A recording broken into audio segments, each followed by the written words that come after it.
আচ্ছা, আমরা যারা আছি আমরা আলোচনাটা স্টার্ট করে দেই। আমাদের তো রেকর্ডিং থাকবে ইনশাল্লাহ। আমাদের এই পর্বে আমাদের আলোচনা থাকবে হচ্ছে প্যারেন্টাল স্ট্রেস নিয়ে। প্যারেন্টসদের যে স্ট্রেস, ওটাকে কিভাবে তারা ম্যানেজ করা উচিত, বা তারা কেন স্ট্রেসফুল হচ্ছে, তাদের স্ট্রেসড হওয়ার কারণে আসলে তাদের লাইফে কি প্রভাব পড়ছে, আমরা ওই দিকটা একটু দেখবো। তো প্যারেন্টস স্ট্রেস আসলে কেন হয়, কিছু আমরা যদি অবজার্ভ করি প্যারেন্টসদের কথা, প্যারেন্টসদের যে কমপ্লেইন, এই সব কিছু আমরা বিবেচনা করে দেখতে পাই যে প্যারেন্টসরা কয়েকটা কারণে স্ট্রেসফুল হয়ে থাকেন। প্রথমত, তারা স্ট্রেসফুল হন চাইল্ড রিলেটেড স্ট্রেস, যেটা যেটার জন্য আমরা ফেস করি সব সময়, চাইল্ড রিলেটেড স্ট্রেস। তাদের অন্য একটা স্ট্রেস থাকে, হোম এন্ড ফ্যামিলি স্ট্রেস, যেটা পারিবারিক বিষয়। পারিবারিক বিষয়ে তো সবাই কম বেশি স্ট্রেস থাকে।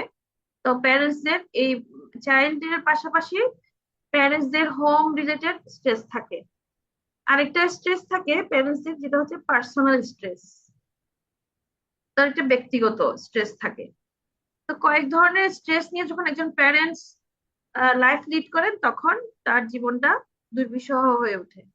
তখন তাকে খুঁজতে হয় কিভাবে সেটা রিলিফ করবেন, বা তার তখন রিলিফ করা উচিত, এই পরামর্শ তাকে কেউ একজন দেওয়া উচিত। তো এই জন্য আমরা একটু দেখি চাইল্ড রিলেটেড স্ট্রেস গুলো যেমন কেমন হতে পারে।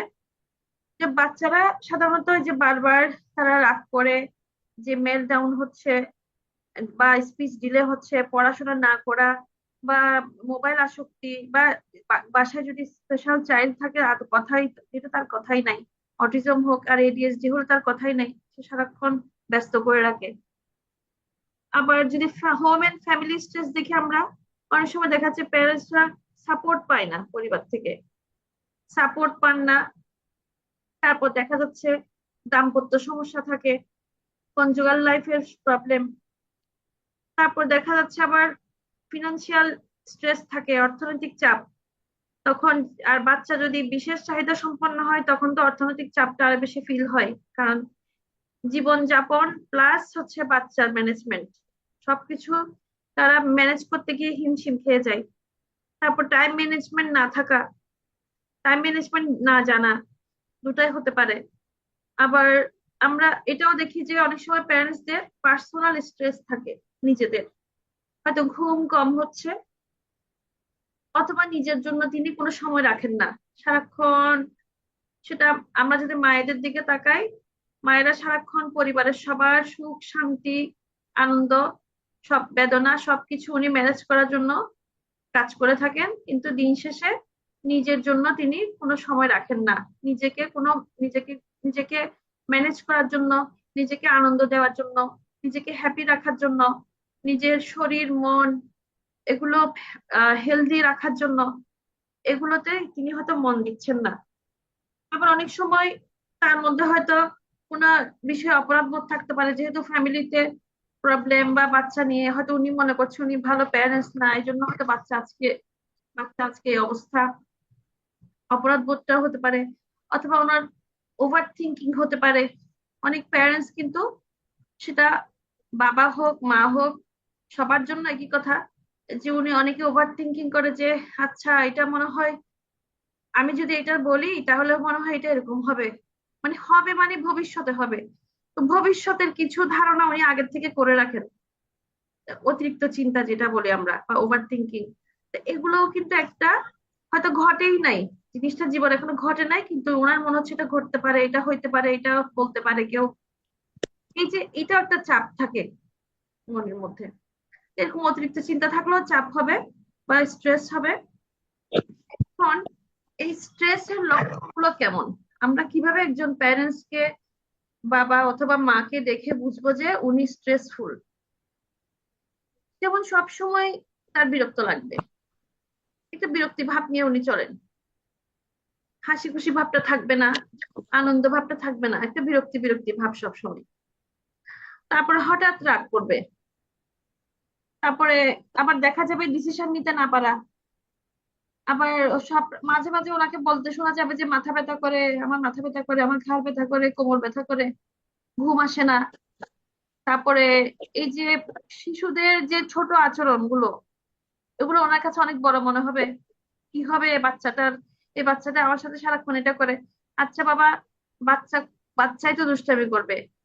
এখন নর্মাল বাচ্চারা যে এত দুষ্টামি করে ওদেরকে তো কেউ থেরাপি দেয় না। তাহলে স্পেশাল বাচ্চাদেরকে সবকিছুতেই থেরাপি দিতে হবে কেন? অনেক মায়েরা শুধু সবকিছুর ভিতরে থেরাপি খুঁজেন, যে এটার জন্য মনে হয় থেরাপি দিতে হবে, এটার জন্য মনে হয় থেরাপি দিতে হবে, এরকম একটা মনে করেন।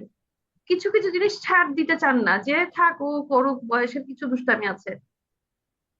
তারপর নিজেকে দোষারোপ করা, এই বিষয়গুলো ওনার মধ্যে কাজ করে। তো যার কারণে ওনার স্ট্রেস বেড়ে যায়, নিজের নিজের ডিসিশন নিতে পারে না, শরীর ক্লান্ত হয়ে যায়, ওনার রাগের লেভেল বেড়ে যায়।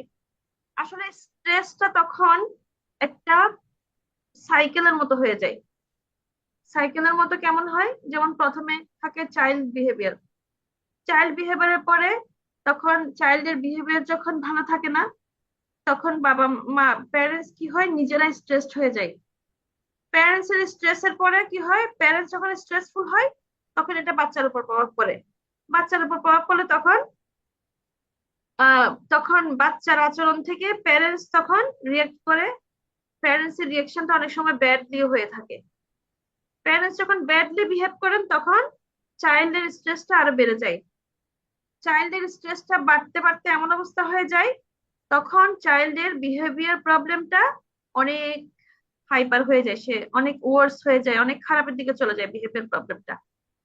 তো বাচ্চার বিহেভিয়ার যখন বেড়ে গিয়ে আরো খারাপের দিকে চলে যায়, তখন প্যারেন্টস আরো স্ট্রেসফুল হয়ে যায়। এটা হচ্ছে একটা সাইকেলের মতো। তো প্যারেন্টস তখন আরো স্ট্রেসফুল হয়ে যায়, তারপর তখন উনি ঠিক সিদ্ধান্ত নিতে পারেন না, কোথায় যাবে বুঝতে পারেন না, অস্থির অস্থির একটা ভাব থাকে। তো এটা একটা সাইকেলের মতো। এখন এইটা থেকে বের হয়ে আসতে হবে। আচ্ছা, এরকম কার লাগে এখানে?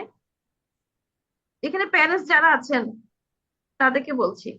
শাহজাদি আপু একটু পরে জয়েন করেছেন। আমরা প্যারেন্টাল স্ট্রেস নিয়ে কথা বলছিলাম। প্যারেন্টসদের যে স্ট্রেস বাড়ে, সবসময় অস্থির খারাপ লাগা থাকে, মানে এগুলো কার থাকে এখানে? থাকে সবাই। তো। ঝর্ণা আপার তো অবশ্যই আছে। ঝর্ণা আপা আছেন না? হুম, আমার আছে। আপনার সাথে আপনার খুব আছে আপু, খুব আছে। আপনার সাথে যখন হুম। আমি প্রথম প্রথম আপু অনেক খারাপ লাগতো, পরে দিয়ে চিন্তা করলাম যে এটা আল্লাহ প্রদত্ত একটা সিদ্ধান্ত, এটাকে মেনে নিয়ে জীবনে চলতে হবে। না, আপনি তখন তো থেকে আপু, মনটা স্থির হয়ে গেছে। আপনি তো আপনি তো বুঝবেন, কারণ আপনি এখন অন্যদিকে ক্লাস করতেছেন, আমি জানি। ওটা এখানে নাই বললাম। আপনার নিজেকে ভালো রাখার জন্য আপনি চেষ্টা করে যাচ্ছেন আপু, না আপনার ফিজিক্যাল হেলথ। না, আমি আমি ক্লাস যদিও করি এখন, কিন্তু এর আগে থেকে আমি কি করলাম, নিজেকে নিজে মোটিভেট করতাম, চিন্তা করতাম যে সবসময় আল্লাহর কাছে, মানে আল্লাহর, আমার আমার এখানে যারা অন্যান্য প্যারেন্টসরা আছে, তা আমি যে মানে অ্যাপ্লাই করেছি সেটা একটু শেয়ার করি। সেটা হচ্ছে যে করেন আপু। এটা এমন একটা সিদ্ধান্ত, আল্লাহর একটা এমন একটা সিদ্ধান্ত আমার উপর চাপিয়ে দেওয়া হয়েছে, যেটা আমি কখনোই অস্বীকার করতে পারবো না। আবার এটা নিয়ে যদি আমি সবসময় টেনশনে থাকি, আমার জীবনটাও নষ্ট হয়ে যাবে, বাকি আমার অন্যান্য যাদের সাথে আমার সম্পর্ক আছে তাদের সাথে আমার সম্পর্ক আমি সুন্দরভাবে কন্টিনিউ করতে পারবো না। এটাকে মেনে নিয়ে, এটা আমার জীবনের অংশ হিসেবে চিন্তা করে, এটাকে কিভাবে আমি মেনটেন করব, এটা কিভাবে আমি চলবো, ওটা যখন আমি নিজেকে নিজে যখন এটা বুঝাতে থাকলাম, তখন আমার মনটা শান্ত হয়ে গেল। চিন্তা করলাম যে না, আর যখন দেখি নিজের বাচ্চাকে আরেকজনের সাথে কম্পেয়ার করি, তখন মনে হয় আল্লাহ আমাকে অনেক ভালো রাখছেন। সেরকম অনেক মা বাবাই যারা অটিজম বাচ্চা আছে, বিভিন্ন ধরনের আছে, তাদের বাচ্চাদের পেশেন্ট মানে অবস্থা বেশি খারাপ মনে করে, যখন অন্য বাচ্চাদেরকে যখন দেখবে, তখন ওরা মনে করবে আল্লাহ মনে হয় আমাকে অনেক ভালো রাখছে, ওই বাচ্চাটা তো এরকম। আসলে এরকম একটা মানে মনের মধ্যে একটা বুঝ নিজে থেকে নিয়ে আসতে হবে, এখানে শান্ত আরেকটা হতে বিষয় হবে আছে আপু। তখন। এখানে আরেকটা বিষয় আছে আপু। হ্যাঁ, আল্লাহ তাআলা নাকি এই বাচ্চাদের দায়িত্ব যাকে উপযুক্ত এবং যোগ্য মনে করেছেন তাকেই দিয়েছেন। কারণ এটা তো আল্লাহ একটা সৃষ্টি না। হ্যাঁ, আল্লাহ এইমাত্র যে সৃষ্টি কথা তো। বললো যে আপা, ওই আপার বাচ্চা কি ডাউন সিনড্রোম না অটিজম? Down syndrome.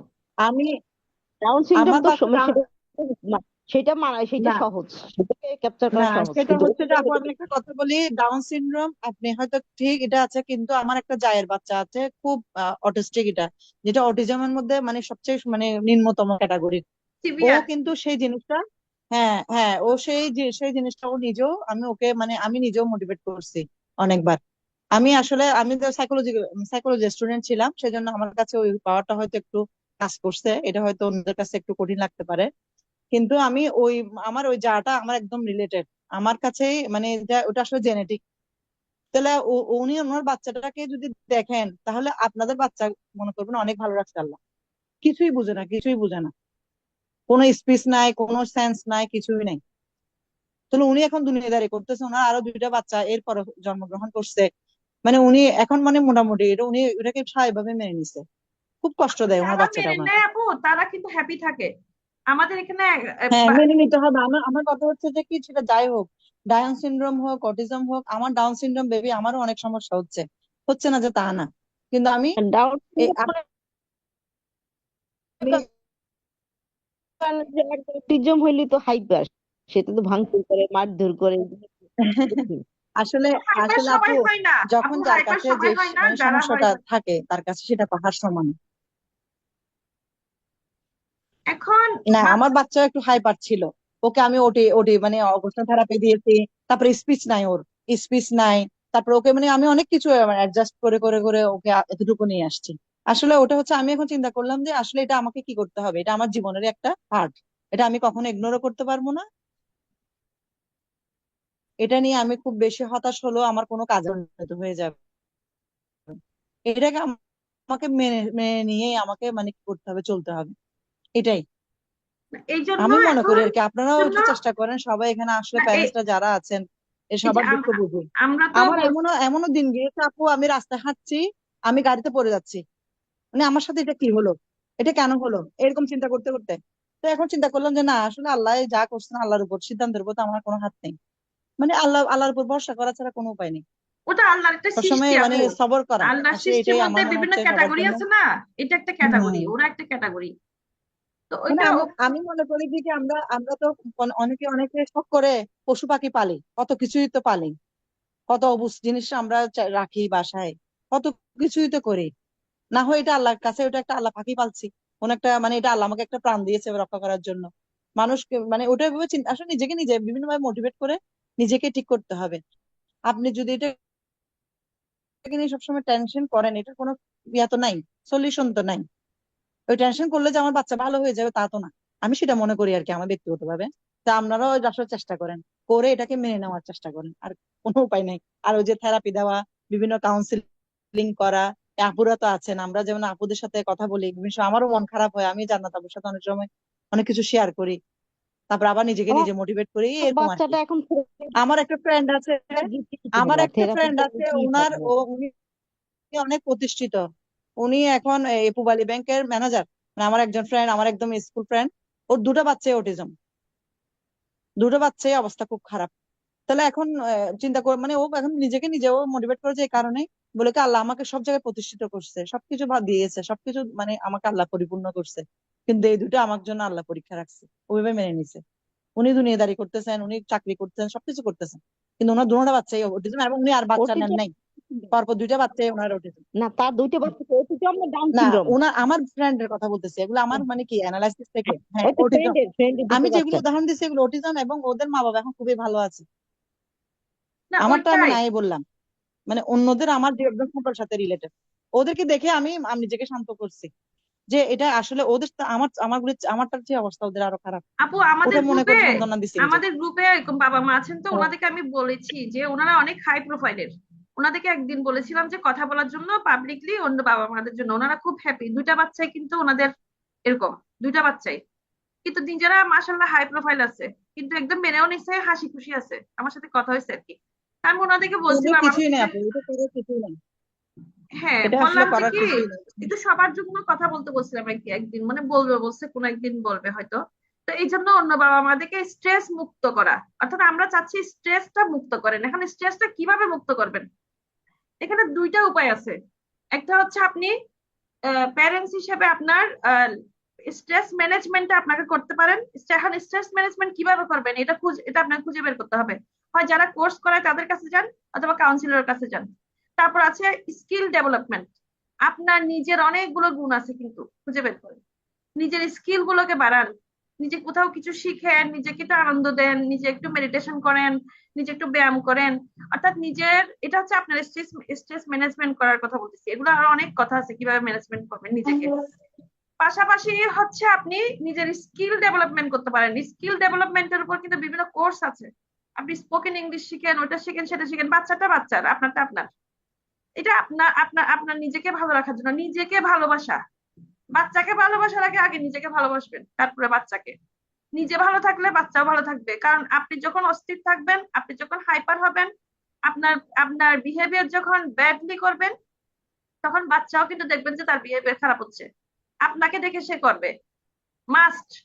এই জন্য আপনার স্ট্রেসটাকে ম্যানেজমেন্ট করেন। এই যে ব্যায়াম করেন, প্রতিদিন অন্তত 30 মিনিট ব্যায়াম করেন, একটু দম চর্চা করেন, নিঃশ্বাস নেন এভাবে। কারণ এভাবে যখন ব্রিদিং প্র্যাকটিস করবেন, তখন আপনার ব্রেইনের মধ্যে অক্সিজেন সাপ্লাই হবে, তখন শান্তি লাগবে। মেডিটেশন করেন। তারপরে বন্ধু বান্ধবের সাথে গল্প করেন ফাঁকে ফাঁকে। তারপরে এই যে শাহজাদি আপু কথা বললেন, এরকম যারা আছে তাদেরকে একটু ফোন করেন। আমাদের গ্রুপে যারা আছে তাদের সাথে একটু বন্ধুত্ব করেন না আপনারা। যার কথা পছন্দ হবে তার সাথে মাঝে মাঝে যোগাযোগ করেন, একটু কেয়ারিং করেন। তারপর নিজের স্কিল ডেভেলপমেন্ট করেন, যেটা আমি বললাম, স্পোকেন ইংলিশ শিখেন, বা একটু কবিতা আবৃত্তি করেন, বা বিভিন্ন কিছু। এটা হচ্ছে আপনার নিজের জন্য। তারপর শেষে গিয়ে যদি আপনার মনে হচ্ছে আপনি পারছেন না, তখন আপনি যাবেন কাউন্সিলিং এ। এটা হচ্ছে একেবারে আপনার অবশ্যই পদক্ষেপ, এটা মাস্ট। কাউন্সিলিং মানে কাউন্সিলিং, এটার উপর কোনো কথা নাই। কারণ কাউন্সিলিং এর মধ্যে আপনি যখন নিজের ভিতর থেকে সবকিছু বের করে দিবেন, কাউন্সিলর আপনাকে হেল্প করবে তখন কিভাবে আপনি কি করবেন। উনি আপনাকে পথ দেখিয়ে দিবেন। এখন আমি একটু কাউন্সিলিং নিয়ে কথা বলবো। কাউন্সিলিংটা কেন দরকার একটু আমরা শুনি আর কি জিনিসটা। আমি এটা বলে আসলে আজকে শেষ করব। আজকে আমাদের 7ম দিনের ক্লাসটা এখানে শেষ হবে কাউন্সিলিং এর মাধ্যমে। তবে আগামীকালকে কিন্তু আমাদের 1ম দিনের ক্লাসটা করব। এখন এটা আমি তো সবাই রাতে করতে চাই, কিন্তু ওই যে আপু একজন বললেন, রুবেন আপু 3টায় পারবেন, দিনে হলে আমিও পারবো, সমস্যা নাই। কিন্তু সবাই মতামত দিতে হবে আর কি, অথবা না হলে কেউ মতামত না দিলে রাতেই একই করবো। টাইমে দিয়েন ম্যাডাম, 9টায়। 9টাই থাক। আচ্ছা থাক, ঠিক আছে। আর এটা নিয়ে আর ইয়া না করি, রাতেই করে ফেলবো। প্রতিদিন যেহেতু রাতে করে ফেলছি, রাতে করবো। তো ইনশাল্লাহ এখন আমরা কাউন্সিলিংটা একটু শুনি আর কি। হ্যাঁ, কেন এটা কিন্তু আপনাদের জানা দরকার এগুলো। তো কাউন্সিলিং কেন দরকার একটু বলি। আসলে কাউন্সিলিং হচ্ছে একজন প্রশিক্ষিত কাউন্সিলরের মাধ্যমে, হ্যাঁ, ব্যক্তির মানসিক, যে আবেগিক, তারপরে আচরণগত ও সম্পর্কগত সমস্যাকে বুঝে ধীরে ধীরে সমাধানের পথে এগিয়ে নেওয়ার একটা সহায়ক প্রক্রিয়া। অর্থাৎ উনি আপনাকে সাহায্য করবেন এগিয়ে নিতে। এটি শুধু সমস্যা থাকলেই যে দরকার হবে তা না, জীবনের যে কোনো পর্যায়ে উন্নতি, স্থিতি ও মানসিক শান্তির জন্য কাউন্সিলিং প্রয়োজন হয়। এখন কাউন্সিলিং আরো কেন দরকার হয় আমরা একটু ডিটেলে যদি বলি। মানসিক চাপ কমাতে, যেহেতু মানুষের জীবনে কাজের চাপ, পারিবারিক সমস্যা, সন্তান প্রতিপালন, আর্থিক সংকট বা স্বাস্থ্য সমস্যা থেকে মানসিক চাপ তৈরি হয়। তো কাউন্সিলিং হয় কি আপনার স্ট্রেসটা কমাবে। কারণ কাউন্সিলর আপনার সাথে এমন ভাবে কথা বলবে যেন তিনি আপনার খুব কাছের এবং শুভাকাঙ্ক্ষী। তারপরে আবেগ নিয়ন্ত্রণ শিখতে, রাগ, ভয়, দুঃখ, উদ্বেগ, এসব যে আপনার ভিতরে আছে না, অনেক সময় আমাদের রাগ লাগে, লাগে না? পরিবারের অনেক কারণে লাগে, বাচ্চার কারণে বলে এমন না, অনেক পরিবারের অনেক বিষয়ে লাগে।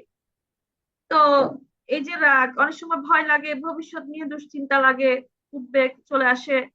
তো এগুলোর কারণে আমরা মানে কি আমাদের সবকিছু নিয়ন্ত্রণের বাইরে চলে যাই।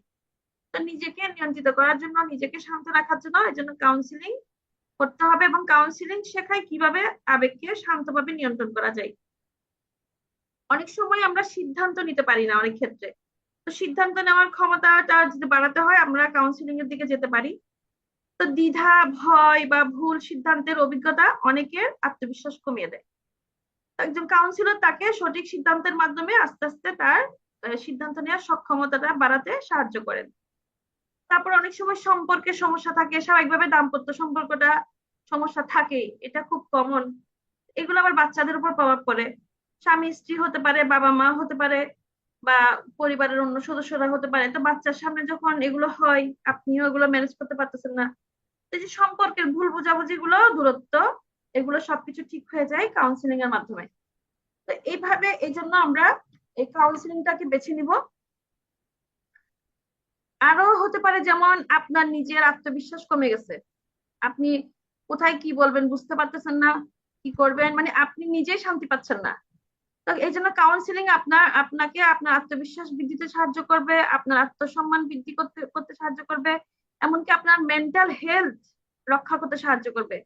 এই যে এখন তো মেন্টাল হেলথ নিয়ে মানে এত কাজ চলতেছে, এই যে আমরা শুধু যে শরীর বলে কথা না, শরীর তো শরীর, মন, মানসিক স্বাস্থ্য, মেন্টাল হেলথ এটা অনেক গুরুত্বপূর্ণ। এই যে আমাদের মধ্যে ডিপ্রেশন হচ্ছে, অ্যাংজাইটি হচ্ছে, অনেকে প্যানিক অ্যাটাক হচ্ছে, হ্যাঁ, অনেকে স্লিপ প্রবলেম হচ্ছে, ঘুমানোর সমস্যা হয়, ঘুম হয় না, অথবা ঘুম মানে ইনসমনিয়া হয়ে যাচ্ছে। এগুলো সবকিছু কাউন্সিলিং করলে আস্তে আস্তে এগুলো নিয়ন্ত্রণে চলে আসে। তারপরে প্যারেন্টিং এর ক্ষেত্রে এই যে আমরা আজকে কথা বলছি বিহেভিয়ার প্রবলেম নিয়ে, আজকে 7 দিন ধরে এইটা হচ্ছে আমরা প্যারেন্টিং কিভাবে করবেন বিহেভিয়ার প্রবলেমের ক্ষেত্রে, এই এই আলোচনাটাই আসলে ওয়ান কাইন্ড অফ প্যারেন্টিং। এই বিহেভিয়ার প্রবলেম গুলো কিভাবে ম্যানেজ করবেন। তাহলে এখানে অটিজম আছে, এডিএইচডি আছে, স্পিচ ডিলে আছে, লার্নিং ডিসঅর্ডার থাকতে পারে, এই যে ডাউন সিনড্রোম আছে। তাহলে এই যে বিভিন্ন ভ্যারাইটি ক্যাটাগরির বাচ্চা আপনাদের, আবার এখানে স্পেশাল টিচার আছেন, আপনারা আরো ভ্যারাইটি ক্যাটাগরির বাচ্চা দেখছেন। তাহলে আপনারাও মানে আমাদের কাছ থেকে যদি কোনো একটা যদি নতুন ইনফরমেশনও যদি পেয়ে থাকেন, বা আমরা যদি দিতে সক্ষম হই, তাহলে আপনারা ইনশাল্লাহ এটা পৌঁছে দিতে পারবেন সে প্যারেন্টসদের কাছে, আমার বিশ্বাস। তাহলে এই এই বিষয়গুলো প্যারেন্টসরা কাউন্সিলরের কাছ থেকে জানবেন প্রয়োজনে। এখন এগুলো তো কাউন্সিলিংটা প্রয়োজন। এখন আমি একটা গল্প বলি আপনাদেরকে। গল্পটা হচ্ছে একজন শিক্ষক, ওনার নাম হচ্ছে আপনার আহ কোহিনূর। তো এই কোহিনূর নামের একজন শিক্ষক, এই গল্পের নামই হচ্ছে কোহিনূরের গ্লাস। তো এই গল্পে কোহিনূর শিক্ষক, উনি যে স্কুলে যান, স্কুল পরিচালনা করেন উনি। তো বাইরে থেকে সবাই মনে করতো যে সে উনি অনেক শক্ত, অনেক আত্মবিশ্বাসী, অনেক হাসি খুশি মানুষ, কিন্তু তার ভিতরের গল্পটা হচ্ছে ভিন্ন। তো প্রতিদিন সকালে স্কুলে যাওয়ার আগে অল্প অল্প করে তার মাথা ব্যথা হতো, আর রাতে তার ঘুম আসতো না। তো বাড়িতে আছে তার 2 বাচ্চা, স্বামী, সংসারের কাজ সবকিছুই সে সামলে চলতো, কিন্তু মনে হচ্ছিল তার ভিতরে যেন একটা চাপা বৃষ্টি জমে আছে। একদিন স্কুলে এক ছাত্রের শোরগোলে কোহিনূর ম্যাডাম হঠাৎ জোরে চেঁচিয়ে উঠলো। উনি সাধারণত জোরে চেঁচান না কখনো, হঠাৎ জোরে চেঁচিয়ে উঠলেন। যে সবাই অবাক হলেন, কি ব্যাপার ম্যাডাম তো এভাবে চিৎকার করেন না। উনি চেঁচিয়ে উঠলেন। তখন কোহিনূর ম্যাডামও বুঝতে পারলেন যে এটা এটা তিনি করতে চান নাই, কিন্তু এই চিৎকারটা উনি করতে চান নাই। তো তিনি বুঝতে পারছিলেন না যে কেন এমন হচ্ছে। তো সেদিন ওনার এই হঠাৎ করে চিৎকার করে উঠা অন্য একটা বাচ্চার সাথে, যেটা উনি সাধারণত করেন না, ওনার এই আচরণটা একজন ওনাদের স্কুলের একজন কাউন্সিলর ম্যাডাম আছেন, সে কাউন্সিলর ম্যাডাম তাকে ডাকলেন, ডেকে বললেন, কোহিনূর তুমি কি জানো আমাদের মনের ভেতর একটা গ্লাস থাকে, সেই গ্লাস যখন চাপ, দুশ্চিন্তা, রাগ, কষ্টে ভরে যায়, তখন সামান্য শব্দেও তা উপচে পড়ে। কোহিনূর প্রথমে মাথা নেড়ে বলল, কিন্তু আমি তো সব সময় সবকিছুই সামলাই, সবকিছু ঠিকভাবেই সামলাই, কাউকে তো কখনো আমার কোনো কথা আমি বলিনি, আমি তো কখনো কাউকে বলিনি যে আমি ঠিক নাই, আমি তো ঠিক আছি, আমি তো ভালো আছি, আমি তো সামলাই সবাইকে সবকিছু ভালোভাবে। তখন কাউন্সিলর ম্যাডাম হাসলেন, বললেন, এই যে বলো না কাউকে, এটাই হচ্ছে সমস্যা। কারণ হচ্ছে তোমার ভিতরের গ্লাসটা ভরে যাচ্ছে কিন্তু তুমি খালি করছো না। কাউন্সিলিং হলো সেই গ্লাসকে একটু একটু করে খালি করার জায়গা। আসলে কাউন্সিলিং এ তো সবাই বললে ভিতরটা খালি হয়, ভিতরটা খালি হলে আপনি শান্ত হবেন। তো কাউন্সিলিং হলো সেই গ্লাসটাকে একটু একটু করে খালি করার জায়গা। তো কোহিনূর ম্যাডাম কিছুদিন কাউন্সিলিং সেশনে যেতে শুরু করলেন। সেদিন আহ, তিনি প্রথম দিন কাউন্সিলরকে বললেন আমি ঠিক আছি। এই বাক্যটার পেছনে কত যে ক্লান্তি লুকিয়ে ছিল সেটা কাউন্সিলর ম্যাডাম বুঝতে পেরেছেন। যাই হোক, পরে উনি কাউন্সিলিং সেশন নিতে থাকলেন। ধীরে ধীরে তিনি কি শিখলেন কোহিনূর ম্যাডাম? কাউন্সিলিং থেকে কি কি শিখলেন? তিনি শিখলেন নিজের আবেগকে কিভাবে চেনা যায়, কিভাবে অন্যকে না বলতে হয়, কিভাবে নিজের জন্য সময় বের করতে হয়, আর কিভাবে ভেতরের চাপগুলো ধীরে ধীরে মুক্ত করতে হয়। কয়েক সপ্তাহ পর তার মাথা ব্যথা কমে গেল, ঘুম ভালো হলো, আর ক্লাসে ছাত্রদের সাথে হাসতে হাসতে পড়াতে পারলেন। একদিন এক সহকর্মী তাকে জিজ্ঞেস করলেন, তোমাকে এখন অনেক শান্ত লাগছে, রহস্যটা কি? তো কোহিনূর ম্যাডাম হাসলেন।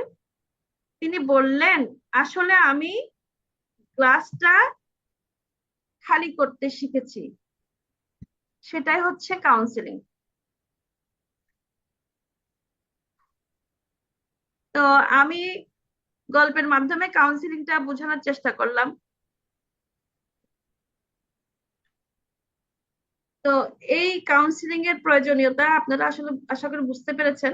আমি আর কিছুই বলবো না। আপনাদের যদি কিছু বলার থাকে বলতে পারেন। আমাদের ক্লাসটা আজকে এখানেই শেষ।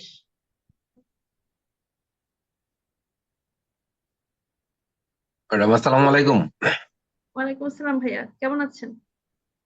আলহামদুলিল্লাহ ম্যাডাম, একটু কিছু বলতে চাচ্ছিলাম ম্যাডাম। জি জি, এখন আপনাদের পার্ট, আমার আমার দিক থেকে শেষ। আচ্ছা ম্যাডাম, প্রথমে আসলে আপনার এই এক সপ্তাহের সেশন গুলো খুবই ছিল, ভালো ছিল, ভালো লাগছে। ইন জেনারেল বেসিক কথাবার্তা সবই উঠে তুলে ধরেছেন, আশা করি অনেকের উপকার হবে বেসিক থেকে।